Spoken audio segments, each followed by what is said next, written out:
about to listen to the Dr. Daliah Show. Sassy, stimulating medical talk radio. Any medical advice Dr. Daliah Wax gives on her show should not be substituted for an actual visit to your medical provider. And now, here's Dr. Daliah.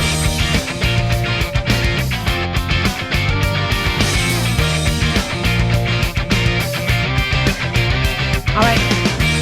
We are back on the Dr. Daliah Show. Thank you all for tuning in. 1-877-Dr. 1-877-DOCDALI. All right, so stay with me on this, okay? Don't get mad at what I'm about to say, but stay with me and you'll see why. There might be something good and positive that came out of the Biden presidency and what we just all endured. Calm down, calm down. Can I explain, please? Can I explain? Okay. This whole mental decline that we sadly saw, which I didn't want anyone to have to endure so publicly, that the administration tried to hide, really taught us a lot about cognitive decline. It also taught us a lot about what caretakers and family members may need to do to help that person still be functional. And we might actually be picking up, right, some things. I mean, the Biden administration and whoever was on his team and his wife could maybe write the book and the Bible of how to deal with somebody with cognitive decline and make them function to some level. So it's interesting. Apparently there was I think Joe Biden was on The View, and I believe he was with his wife, Dr. Jill Biden. And he had, I guess, struggled again with some answers. And they say that Jill had either a sign or a nudge or something that she did to let him know to either stop talking or to let her talk. And, you know, these signs or these triggers or these tactile responses in medicine, there's a lot of things you could do in terms of somebody older, even with a kid. So like when my kids were acting up, I didn't know what to do, you know, because I have two boys and I didn't want to spank them or hit them like my mom and dad would do. They didn't care where we were. They'd whoop our butts in public. They didn't care. And I was talking to a parent about that, and she goes, well, what I do is I touch my child lightly. If he doesn't stop, I put my hand on the back of his hair, and I just tug a little bit of that hair. And he knows, and he snaps back into formation. And I said, basically, you're pulling the kid's hair, but subtly. She's like, yeah, just a little bit. Not enough to make him cry, but enough for them to know, not in public. And I started to look around. I started to see what parents did. Now, I didn't want to do that because my kid's hair was shaved pretty. They didn't have hair. So they were pretty. I mean, they weren't, you know, it was not crew cut, but they, you know, I wouldn't be able to do that. I didn't want to because I was hair pulled as a kid and I hated being hair pulled by my parents. So I developed, which is really stupid, but it worked. I developed a tiger roar or grumble. So while the kids were acting up, I'd be like, and then they would, nobody would know where that was coming from, but they would know it was me, that mommy's getting mad. They'd be like, la, la, la, la. That stop. So with pediatrics and with young kids, there are certain signs. There's hand gestures you could actually give a child. If I have my hand over my mouth, okay, that means to shut up. If I have my hand, right, you know, all, you know, fingers together and it's on my chest, that's a sign that we need to go.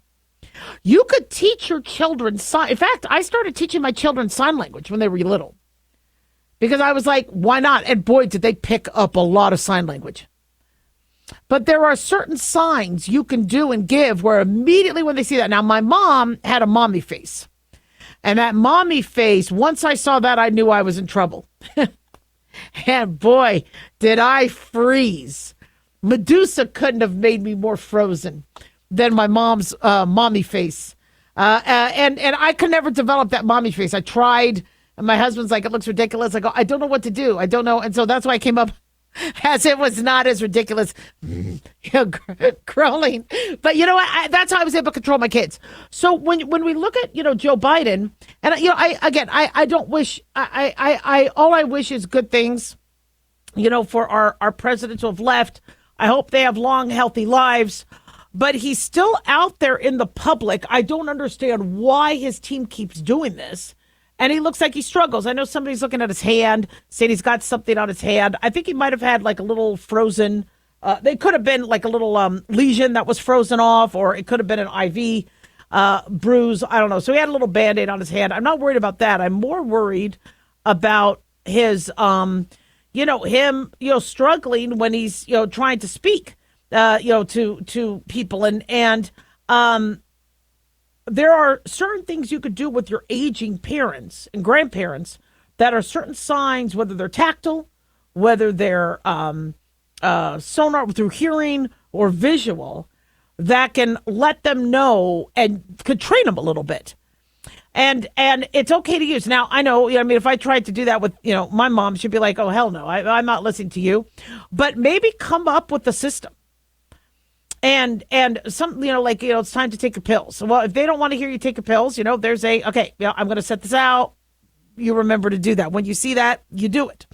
Or, in terms of hydrating, or in terms of there's going to be a fall. So one thing older people don't like is a younger family member saying, don't fall, don't trip on this, hold on to. They don't like that. So then come up with a plan. What's another code word? Step. Now, what I do is I go, all right, everybody, there's a step. Although with my mom, I'm like, there's a step. I don't care. I'm sorry. Hey, my mom, would always yell at me. I don't yell at her, but I'm like, step, because I want to make sure she can hear me.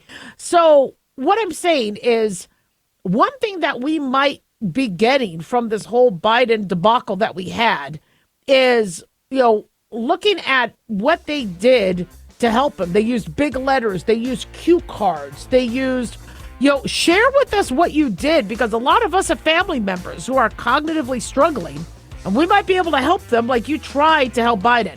1-877-Doc-Daliah.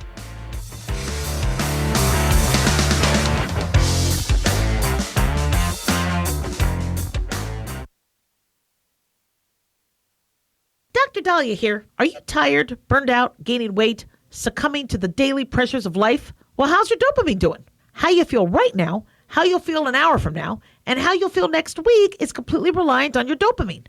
Our daily motivation and willingness to push through challenges depends on the intricate chemical process dopamine provides. Christian Kalikas and I created Deploying Dopamine, a book that tells you what dopamine is, when it dysfunctions, and how to successfully deploy it when needed. Find Deploying Dopamine on Amazon today. Check it out. Carl Amari here to tell you about our newest website for old-time radio lovers. It's 100radioshows.com. At this site, there are 5 old-time radio shows waiting for you to download free as our gift to you, and be sure to browse the additional 700 old-time radio shows available to you for 70% off by using the promo code RADIO at checkout. This is a limited-time offer, so log on to 100radioshows.com. That's 100radioshows.com. At Hotshot Secret, we share the science behind common diesel problems and their solutions. For example, Hotshot Secret Stiction Eliminator. Stiction, that sticky friction, undermines the performance of diesel engines. Third-party ASTM testing verifies that Stiction Eliminator removes 2 times as much stiction than any alternative on the retail shelf. Stiction Eliminator is formulated to be left in the engine oil. It works as you drive. Available at truck stops, Tractor Supply, O'Reilly's Auto Parts, and online at HotShotSecret.com. Hotshot Secret. Powered by science. In a study, it was found that 33% of 44 herbal supplements had no trace of the advertised herb. Don't let that happen to you. Hi, this is Dr. Mitch. If you want to ensure quality, please go to TotalWellness.com. Supplements made for physicians, only now available to you too. TotalWellness.com, helping you to look good, feel good, and enjoy total wellness.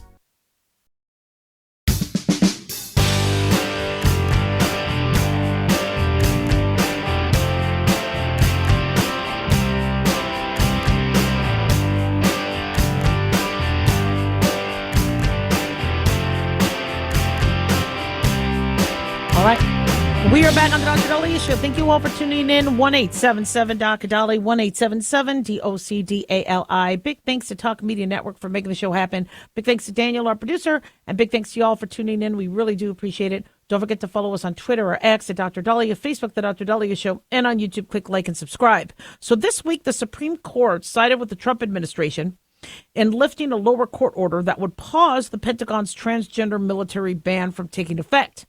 So basically, if it stops the ban, it's a double negative. It allows Trump's order and related policies to proceed. Now, on January 27th, President Donald Trump signed an executive order banning transgender service members from the U.S. military.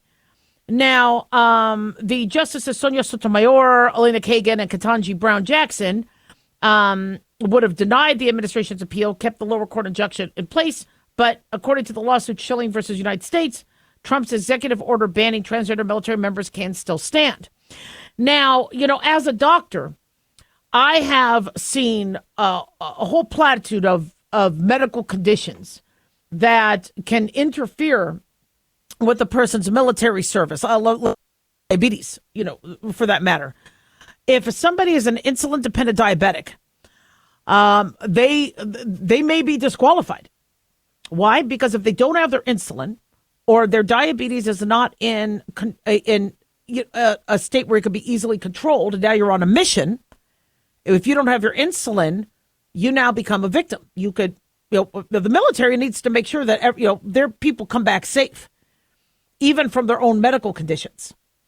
And so when we look at the list, which I'll review, of many medical conditions that could disqualify you from the military, it's not that surprising that somebody requiring a very complex medical regimen to suppress one sex and try to emulate another sex would be disqualifying. Now, I am of the mindset that if you have somebody who wants to serve this country and sacrifice for this country, I mean, we honor them and we give them a position where they could still serve.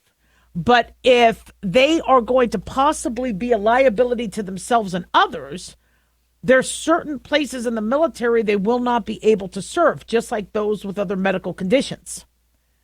And so we've been disqualifying people for so many other medical conditions. When people say, "Oh my gosh, this is anti-transgender," well, it's actually protecting transgender individuals, because if you can't get your hormone regimen, I don't know if you saw Orange is the New Black, but the transgender prisoner was unable to get her, as a transgender woman, medications and was really struggling. Now, the prison systems are finding ways to still be able to medicate, but that's a tall order and a tough task for military, especially if you're overseas. And then you need monitoring. And the amount of medications and hormone levels to suppress your biology and to try to emulate another biology it's very complex. It's a very aggressive treatment. And it's, if somebody really is trying to do that, they have to kind of be followed and assisted, and have easy access. So being out there deployed, could be difficult, especially, if we don't have trained medical personnel. You really want to help somebody who's transgender, then have them in a situation where they have access to individuals who manage this. But having them deployed in Iraq it's just not, so I think it actually protects them in a way. But, medical conditions that disqualify people. So if we, let's say, look at, let's hold off on the musculoskeletal, because there's tons of musculoskeletal conditions that could disqualify you. So according to military.com, they say the following conditions could disqualify you for military service. Now, this heading is under genitalia. If you have abnormal uterine bleeding, heavy periods, frequent periods, that could disqualify you. If your periods have stopped, that could disqualify you. Maybe you're pregnant. Maybe you've lost a lot of body fat. Maybe there's something else hormonally wrong. If you have severe pain necessitating absences of more than a few hours from routine activities because you have incapacitating menstrual cramps, that could disqualify you. Endometriosis could disqualify you because of the pain. They have here hermaphroditism. Or hermaphrodites are now being called intersex, where they have both male and female body parts. They say menopause, if it is more than mild, that can disqualify you. Artificial menopause, if less than 1 year's duration, meaning having had a hysterectomy. Ovarian cysts could disqualify you. Pelvic inflammatory disease, pregnancy, a uterus issue. They say congenital absence or enlargement due to any cause. That's disqualifying. Vulvar or vaginal ulcerations, including herpes, that are not amenable to treatment. Abnormal pap smears. Other abnormalities and defects of the genitalia, such as change of sex. Male genitalia, if you don't have your testicles, that could be an issue. They say hypospadias or epispadias, where you could get infections of the urinary tract based on where your urethra is located. Enlargement or mass of the testicles, undescended testicles, or chitis, penis amputation, or issues with urination, prostatitis, hydroceles. If you have chronic UTIs, burning when you pee, discharge, blood in the urine, kidney issues. If you don't have a kidney, you could be disqualified. If you've lost a kidney or were born with one kidney. If you have skull issues, rib issues, heart issues, a lot of valvular heart issues, abnormalities of your vascular system. If you have, vision, so they say color vision. There's no standard. Color vision will be tested. But for entrance into the USMA or Army ROTC, you have to be able to distinguish colors. So if you're colorblind, that could disqualify you. Contact lenses, that could cause scarring or other issues. Some people with contact lenses could be disqualified if they have issues with their contacts. Myopia or hyperopia, astigmatism, certain refractive errors. In fact, they even say that if you had vision correction surgery, that could disqualify you. Night blindness, glaucoma, nasal issues. There are a lot of medical issues that could disqualify. Now, I know people will say, but wait a second, during a draft, people who wore glasses were able to, during a draft, when they need all hands on deck, they need all hands on deck. Now, they might put you on a non-battlefield, or they might not necessarily, ship you overseas. They might have you, do a desk job. But, with the drafts, because I know some people are like, well, let me go get laser surgery so then I don't get drafted. You could still get drafted if you have medical disqualifying issues, and then they might have you stay domestic. But there's so many medical issues listed here on military.com because you need care. So endocrine and metabolic disorders. If you have adrenal dysfunction of any degree, you may be disqualified. If you have diabetes, you could be disqualified. If you have high blood sugar, impaired glucose tolerance, if you have acromegaly or giantism, or issues of your pituitary, if you have gout, you could be disqualified, where uric acid crystals cause major swelling and pain in a joint. If your parathyroid or your thyroid is abnormal, you could be disqualified. Now, they'll take hypothyroid if you're controlled by medication, but if you're not in control, no. If you have hyperthyroidism, you could be disqualified.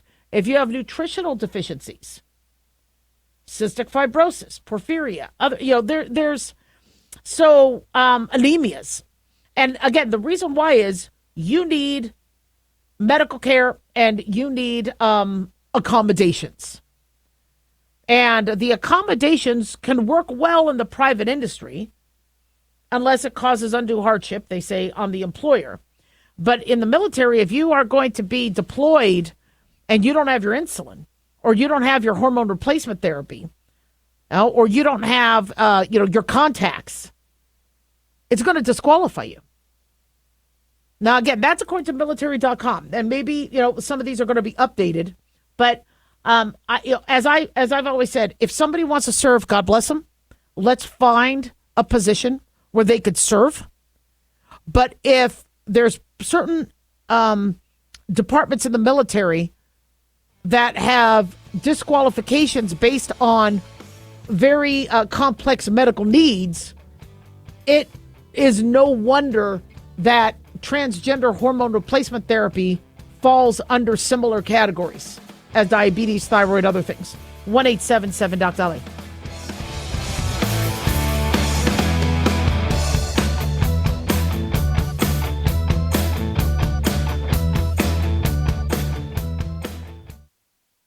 At Hot Shot Secret, we share the science behind common diesel problems and their solutions. For example, Diesel fuel cetane levels. in many states, the cetane rating in diesel fuel is 42 to 45. Most diesel engines operate more efficiently with a cetane rating of 48 to 50. One treatment of Hot Shot Secret Diesel Extreme will raise your cetane 7 points, increase fuel economy, and improve cold starts. Due to a cleaner burn, there are less hydrocarbons and particulate matter in your exhaust. This reduces the blockage of your diesel particulate filter. Using Diesel Extreme generates 83% less DPF regeneration. The 6-in-1 Diesel Extreme formula also includes the most concentrated detergent on the market, lubricity enhancer, water demulsifier, rust and corrosion inhibitors, and a fuel stabilizer. Hot Shot Secret Diesel Extreme is available nationwide at truck stops, fine farm and auto stores, and online at hotshotsecret.com. Hot Shot Secret, powered by science.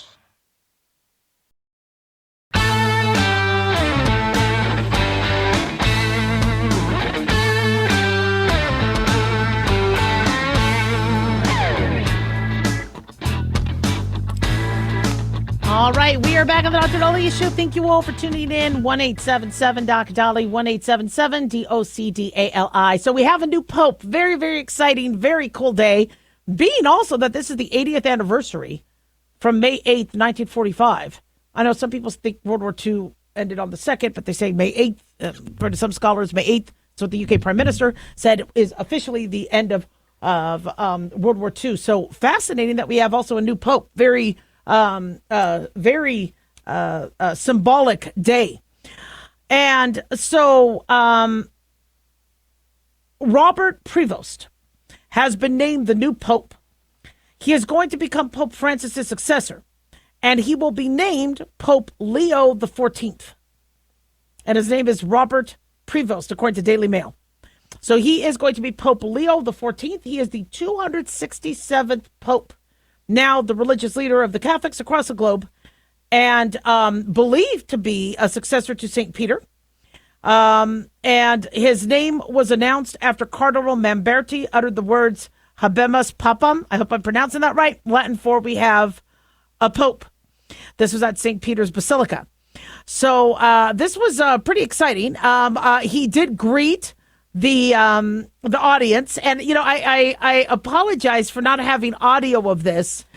This just came out. This is breaking, and I know some of you listen to the show later, but I think he's 69 years old, so he's kind of young, right, for a pope. I have here, I believe, I want to double check that, but I thought I heard that he was 69 years old. And so, obviously a pope, he looks young, has to have had the longevity of their service and of their dedication to the church, but then also, youthful enough to still be able to do all the work that the Pope does, which is a lot. And so it's a very beautiful ceremony. White smoke blew from the chimney of the Sistine Chapel, letting us know minutes ago that there was a new Pope. And, Pope Leo the 14th has a lot of work to do. And so multiple countries, 70 different countries sent their cardinals. There was about 133 altogether that gathered to elect the 267th pontiff. And this followed the death of Pope Francis last month. And so the voting started last night. And then there was black smoke seen in the morning in Italy because they had not had agreed or come to a consensus. And that was a second round.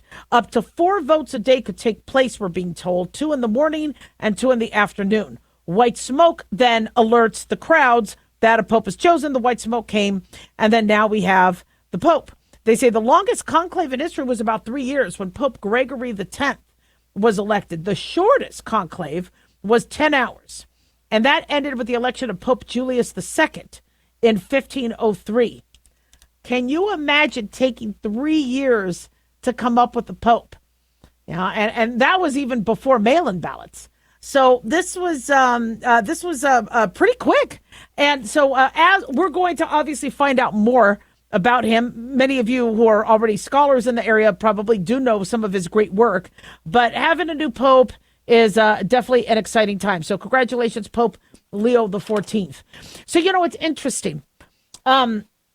Even non-Catholics look at the Pope as such a symbol of hope, such a symbol of righteousness, such a symbol of guidance and spirituality.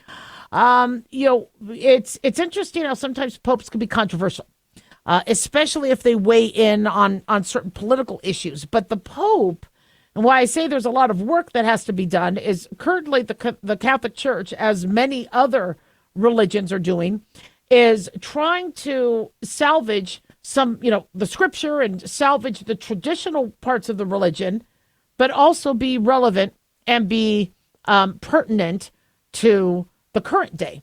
And, people are really mixed on how to do this because, over time, younger individuals have become less religious. I think there's been an uptick in religion in the last few years, maybe because of COVID, maybe because a lot of younger people, found that spirituality was much more rewarding than everything online because there was more realism to that.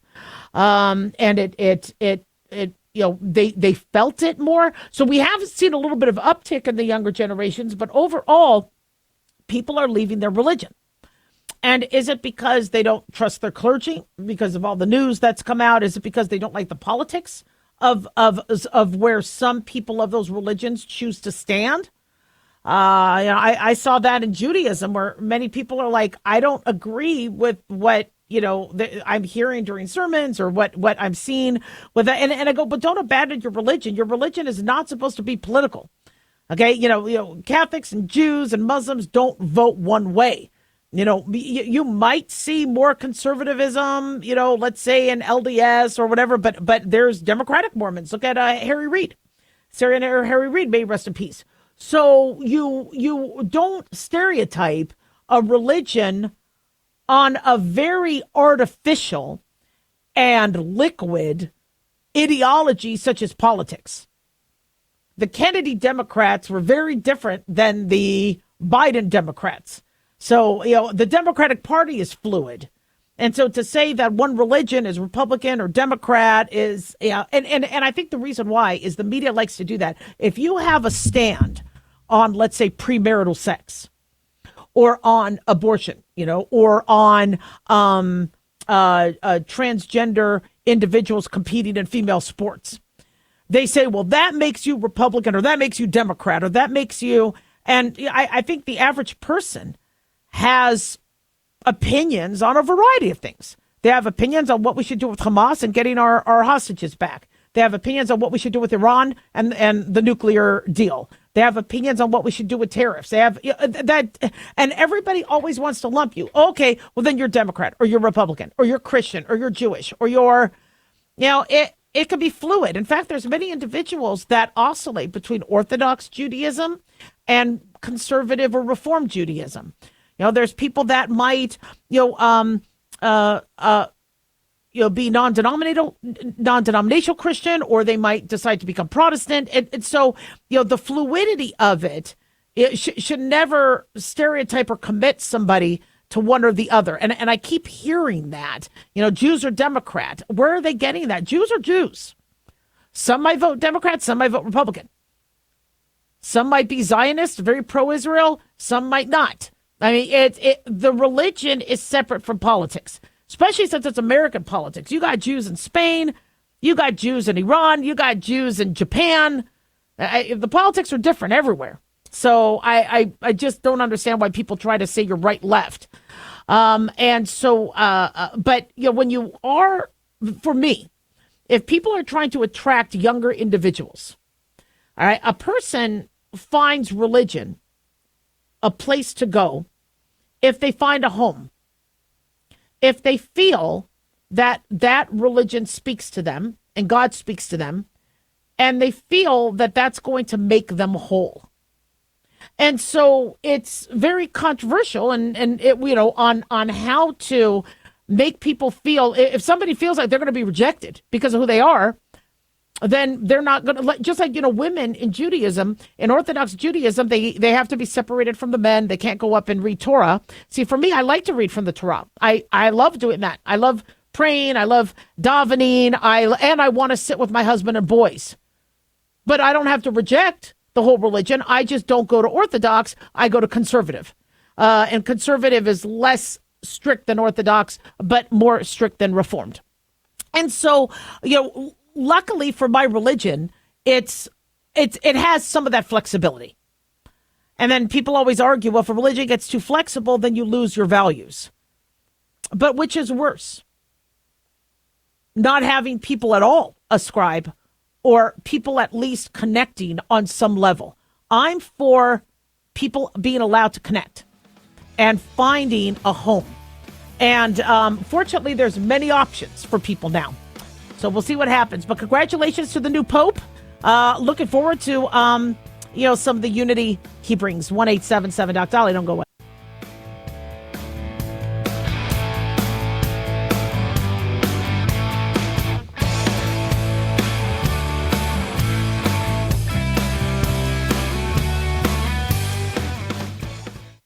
Hi, guys. Dr. Daliah here. Addictions can sneak up on us and come in many forms, whether it's drugs, alcohol, sex, video games, porn, or something less obvious such as food, internet, or shopping. Addiction can seem innocent at first and then evolve into an insurmountable evil. In our book, Addiction Basics, Caitlin Kalikas and I dive into the common addictions and provide tips for identifying and preventing these before they sneak in and take over our lives. Addiction Basics can be found on Amazon or my website, drdaliah.com. Check it out.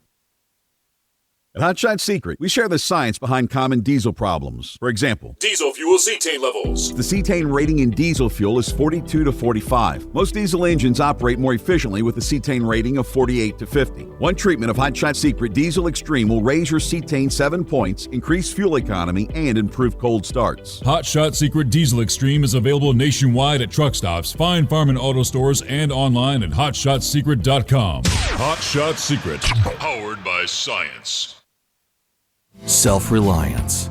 It's not a phrase we hear much in our culture these days. It might conjure up images of pioneers, the West, rifles, strapping men, and strong women. But what does it mean for us in today's world? The New American Magazine has just released its latest collector's edition, Self-Reliance, Foundation of Freedom. In it, the New American authors outline the necessity of self-reliance for a free people, tips for self-reliant living, and the importance of not giving up hope. This unique edition includes articles on the self-sufficiency of the founders, preparing for a worst-case scenario, firearms, financial self-reliance, the importance of community, and many other topics by expert writers. Now, for a limited time, the New American is offering a bundle of 3 collector's editions, Self-Reliance, The Great Reset, and Trump World, for just $19.95. Available at shopjbs.org. Visit shopjbs.org today.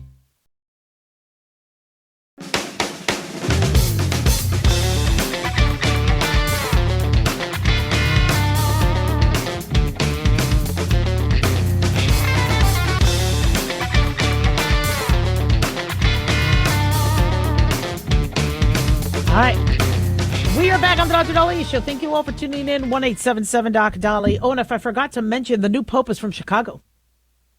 He is from Chicago, Windy City. Very, very cool. Wow. So exciting stuff.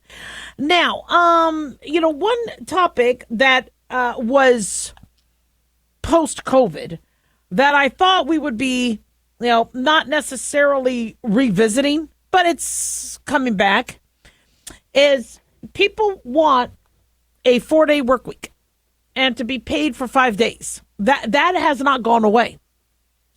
Employers are still struggling to get people back to work, and they are naming their price. It's going to be interesting because as AI starts to take over jobs, I notice in some industries, people are like, I'll take what I can get. But in other industries, they're like, we need you, we need you, we need you. Now, well, okay, so pay me for 5 days, but only have me work 4. I don't like that concept. I like the idea of paying for what you do. You work 4 days, you get paid for 4 days. You decide to work an extra hour or 2, you get paid extra for that. It incentivizes you to work. But there's many salary jobs that people have got to take advantage where it doesn't matter. If it's a day off, if it's a holiday, great. And so, we're being told that some companies are struggling and they're trying to, figure out how to respond to this. And then every now and then a study comes out of Europe saying that we did this. We did a 3-day work week. We did a 4-day work week and everybody was happy. Were they? Now, I remember one of these studies, the name of the company was named multiple times in that study or article. So that's free advertising. So if somebody wants to get in the news and wants to get somebody talking about their products or their company and going, wow, they're so nice. They pay their staff for free, for free days off. And the staff gets paid anyway for not working those days every week. I want to help that company. So I can't trust all these studies. And the reason why this is a big deal is small business owners are the heartbeat of the American economy. I understand we got big Wall Street and we got these big companies, but most Americans are not necessarily Wall Street. They're small business owners. And for small business owners to do what they need to do, they can't compete with these big companies that say, yeah, just come in Monday, Tuesday, Wednesday. Go home early Thursday and you will get full salary. Small business owners can't compete. I am seeing, these fast food and these service industry jobs close left and right because they can't get staff. I have a friend of mine who owned a restaurant, and the food was good, tasty. I think it was pricey, but again, it was post-COVID prices, and all restaurants are expensive. But it was staff. They couldn't stay open because they couldn't get staff. And these other places were poaching staff. These bigger companies that could say, we'll pay you full time. And so, I'm not sure where we're going. Because I know people say, well, this is going to be the future. The future is we're going to work less and get paid the same amount. I don't know if that's the future. Because, you need to have a reason to get up in the morning. Now, I bring up that book, Ready Player One, because it was a good book. And in the book, they talked about in the future how kids would be going to school and how you had to roll out of bed, you had to immediately log in, put on your headset, and log in as your avatar, log into class. If you didn't, there'd be some pretty big consequences. So my concern is if incentivizing goes away, then employers or everybody is going to then turn to punishments. I like incentives more than punishments. Daliah, if you want to, eat a little bit more into your car payment each month, then why don't you work a couple extra hours? I love that. That's great. But if an employer is now going to overpay, I know we all feel underpaid and overworked, and employers feel they overpay and they underwork. But if an employer is like, look, I am paying you for 5 days a week, and you're not doing what you're supposed to in the 3 days that you're only coming in, well, now you're getting fired because that's all they can do. The punishment. And who knows what other punishments are going to then start to come. And I don't know if we want that. Now, the average person will say, I like that. I'm not going to get punished. I would rather get more money, stay home with the kids, be with the kids, watch more Netflix, be able to hit the gym. I'll take that risk. But is that really on the employer? Is it the employer's job for you to have a free day off? And I'm not talking weekends. We're talking a free weekday off so you could go to the gym and watch Netflix. Is there really all this extra money to give people free days off? You know, there's been a lot of advocacy for maternal and paternal leave up to a year. On one end, as a doctor, very cool. Being able to take care of your child and breastfeed them and be there for them, immense benefits. On the other end, who's paying for you to not be there for a year? Well, it's not just the employer, it's now all the customers. You wonder why things got more expensive.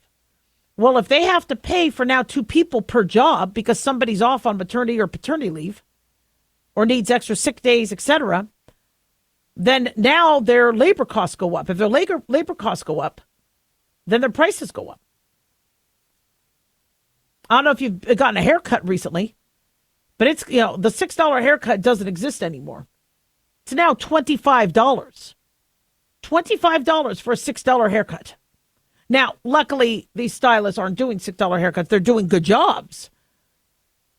But the average person doesn't want to spend $25 for what they perceive as a $6 haircut. Well, that's because you got to pay extra to the staff. Labor costs are killing employers. So now what's happening? Well, they're finding ways to automate. They're finding ways to not hire, or they're just closing down. You know, what's interesting, Target and I think Walmart are starting to close down their self-kiosk checkout. And we knew this was coming. Because there were very little staff post-COVID, they had to do what they could, so they put in these self-checkouts. Well, human nature took advantage and people are stealing. And now we're seeing Targets where they have all this big open space because they took out their kiosk, these self-checkouts. People stole. Are you kidding me? I go to stores or drugstores now and things are locked up. I don't buy them because I don't want to sit and wait for somebody who's not around to help open them up. I'm like, you know what? I'll shop online. And these companies like you to shop online because then nobody's stealing. They know that if you want that makeup, you're going to just get that one makeup and you're only going to get it after you pay. So humans are ruining things for themselves. And we're making things more and more expensive.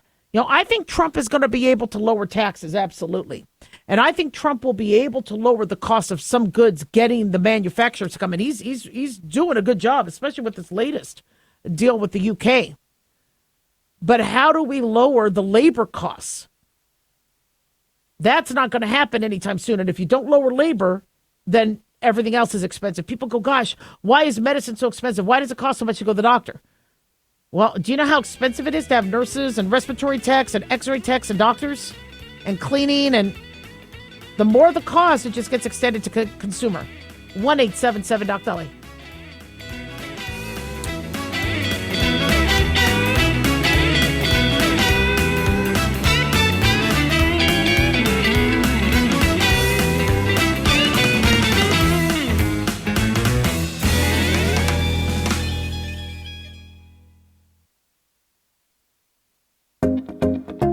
Did you know that healthy arteries make a gas? Yes, actually 3 known gases. Hi, I'm Dr. Mitch, and nitric oxide is a gas that's readily made all day long to keep our arteries open by relaxing the blood vessel walls. By doing this, our circulation is increased, bringing blood, oxygen, and nutrients to every part of your body. Both age and poor diet can lead to a loss of this precious gas, and in turn, blood pressure can go up, energy can go down, and you can get tingling in your hands and feet. Well, our product, Ultimate Nitric Oxide, can easily help fix this lack of nitric oxide. Go to TotalWellness.com. That's TotalWellness.com, where we are helping you to look good, feel good, and enjoy total wellness.